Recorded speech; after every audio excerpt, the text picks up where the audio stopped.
G'day guys, Bud from Survive at Southwest. Today I'm just going to go through making a basic filter so you can filter out all your bugs and leaves and dirt and everything out of water you've collected. Today on my way home I stopped past the swamp and grabbed a couple of water samples. So this one I grabbed from an area that was quite deep, but as you can see there's still a lot of particulates and bits and pieces in there. And this one here I grabbed from a bit that was shallow. So as you can see, you can't see through it. A lot of stuff in there.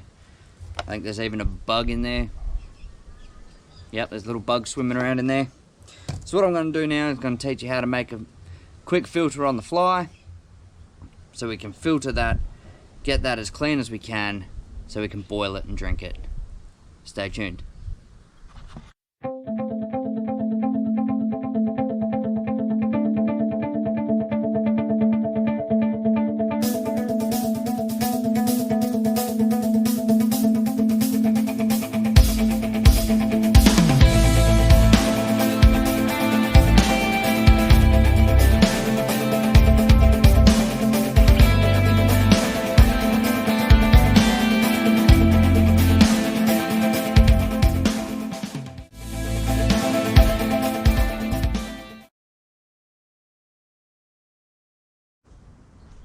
Alrighty, so we're going to need a few things for this.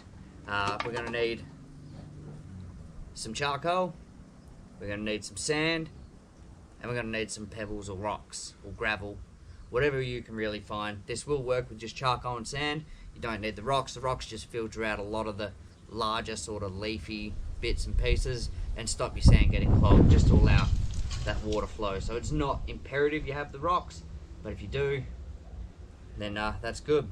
I also have with me some cotton balls that I usually keep in my survival kit.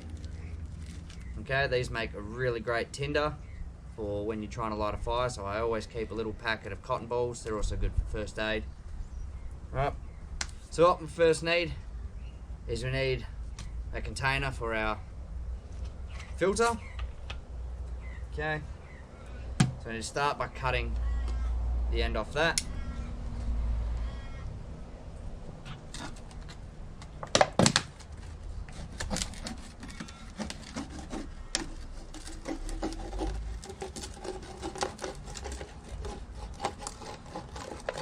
Now the good thing about this filter is it's scalable, so you can make it as big or as small as you like.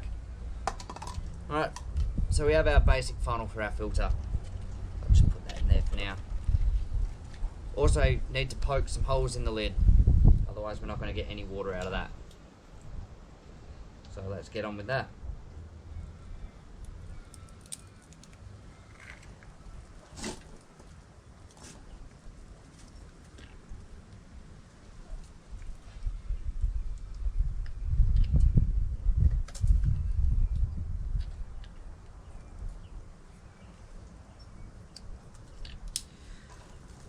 Okay, so now I've got my holes in the lid. What I'm going to do is I'm going to put this cotton ball in the lid or in the bottom of the filter. You don't have to use a cotton ball. You can tear a bit off your shirt. You can do anything like that. Just as long as you have a little bit of a screen just to stop your charcoal powder and everything coming out of the bottom there. So as you can see, I've got the holes in the bottom and I've got the cotton ball in there. That just acts as that final screen. Then what you're going to need is you're going to need some charcoal. So obviously straight out of the fire is good as long as it's not hot. And what you want to do is you want to crush that up. The finer the better. Obviously the finer it is, the more in contact with the water it is, the better filtration you'll get. To save time, I have already crushed up a whole pile of charcoal because it is a little bit time consuming.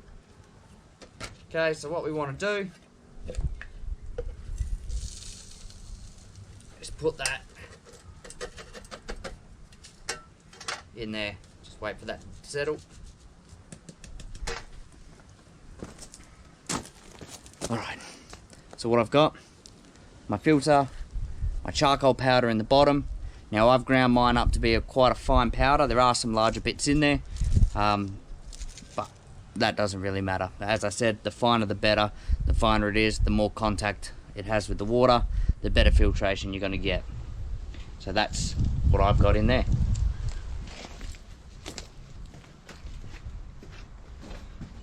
What you then want to do is you want to put some sand in. Okay, so the sand where I am at my place is quite fine, so that works quite well. You can use different grades of sand, starting from finest to coarsest, and that works really well as well. I only have this grey sand at my place, so that's what I'll be using. So that just goes straight on top of your charcoal.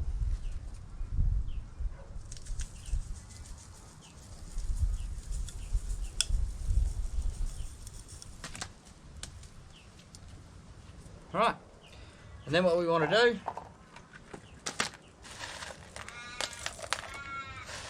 is put our rocks on top, or our gravels. Again, if you got different grades of gravel, which is great, start from your finest and work your way up to the biggest.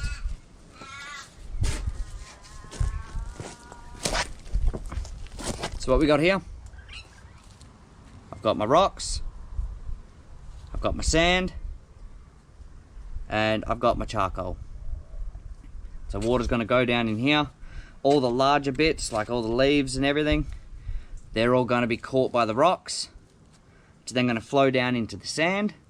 The sand's going to grab some of those larger sort of bits that manage to fall through the rocks, and then into your charcoal. And your charcoal is what's going to do a lot of the filtering. That's going to get out the algae and bits and pieces like that. So let's filter this water and see what we come up with. Now the first bit might be a bit dark and charcoaly. That's fine. A bit of charcoal never hurt anyone. But we'll filter that mank swamp water and see what we get.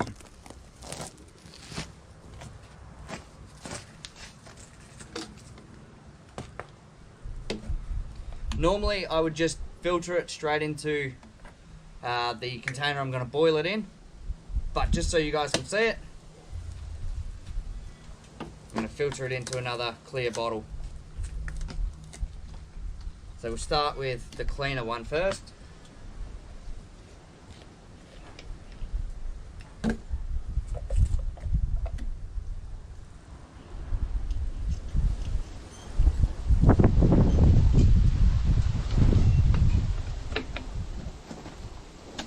So it is going to take a bit of time for the water to get through all the layers, but once it starts flowing, you're going to get some nice clearer water.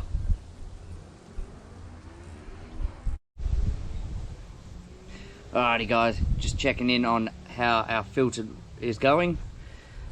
So as you can see, that's what we started out with. It's all mank. There's little bits of leaves and silt and rotted bits and pieces of organic matter, and that's what we're getting afterwards. That is crystal clear water. Now this will filter out all those particulates and everything like that, but what it won't do is it won't filter out all the ectosporidiums, the giardia, the E. coli, all those parasites and bacteria and everything that tend to grow in stagnant sort of water. So this water will still need to be boiled at a rolling boil for a minimum of 1 minute, which I'll show you a bit later once we get a bit more water, enough to boil. Now there is store-bought options that are instantaneous. If you don't have the time to be able to make this, or don't have the time to be able to make this and wait for the water, if you do a bit of forward thinking and you do get yourself something like what I've got here. Now what I personally carry is a life straw.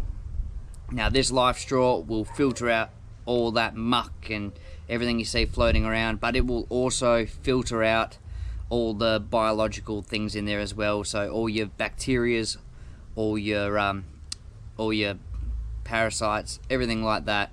And this is rated for 4,000 litres of water. So I've got this on me. as long as I can find the water, I've got 4,000 litres of clean, parasite-free drinking water, and it is simple to use. You just pop the bottom, pop the top, make sure you keep the bottom out of the silt and the mud at the bottom of where you're drinking from, and just drink through it like a normal straw, and that'll do all the work for you. You can get a water bottle version of this where it's a great idea because you can just take the water with you if you are moving, but if you're not moving, that's a great option. Or if there is water at different places, that is a great option. I've always got one on me when I'm out. It weighs practically nothing. You can buy them for about $40. This one I got from Anaconda for $40, and yeah, they are an absolute beast of a thing when it comes to filtering water. 4,000 litres, that's almost more than I drink in my entire life at the moment. So once again, we're getting some nice clean water out of that. It's gonna have to be boiled, so I'm gonna set up my camp stove. At the moment I still can't light fires because it is prohibited burning season, so I am gonna use the stove again. As I said in the start of this video, normally I would just filter this straight into the stove. I'm only doing it into another bottle just so I can show you guys how effective this little homemade filter is that took a few minutes to make. And yeah, it is doing an absolutely amazing job at cleaning out all that muck and silt and leaves and duck crap and all that sort of things. Alright, so we'll boil it up and then I'm gonna drink it. Hey guys, so I've got the water on. I've got it to a rolling boil. That is what you call a rolling boil. So I need to keep that at the rolling boil for no less than 1 minute for that water to be safe for me to drink. So that's what I'm doing now. That's killing all those parasites, that's killing all those bacteria, anything that's live that was in that water still after it being filtered, that's going to be killing that, because the worst thing that could possibly happen to you in a situation where you are running low on water is for you to get sick. If you get sick and you start throwing up and you start getting diarrhea, you're going to lose a lot more water than you can take in. So make sure you got good clean water, no matter how you get it. The makeshift filter, fantastic way of getting it clean. Rolling boil, no less than 1 minute. Kills all the bugs. Now that's been going for a couple of minutes before I put it on, before I turn the camera on. So that water, once I let it cool down, is going to be perfectly safe for me to drink. Alrighty guys, so I've let that cool down a bit. The water has collected a little bit of a colour, but that's from my little camp stove, just because there's burnt bits and pieces on the bottom of it there, and I'm not that great at cleaning it out. So from that mank swamp water we had before, now that water, it smelt mank. It was gross. Yeah, there was things living in it. Now I have nice, clean, fresh water. Perfectly safe for me to drink, and that has got very little, if at all, any taste of where that water's come through. If it wasn't for the colour from my camp stove, you would think that that was tap water. This is a great little exercise to do if you got kids at home, especially during these quarantine times, just to show that you can still get nice clean water from dirty places like a swamp or duck pond. So yeah, once again, I'm Spud from Survivor Southwest. Be sure to like, subscribe, share my videos. You never know when these things might save yours or someone else's life. Till next time.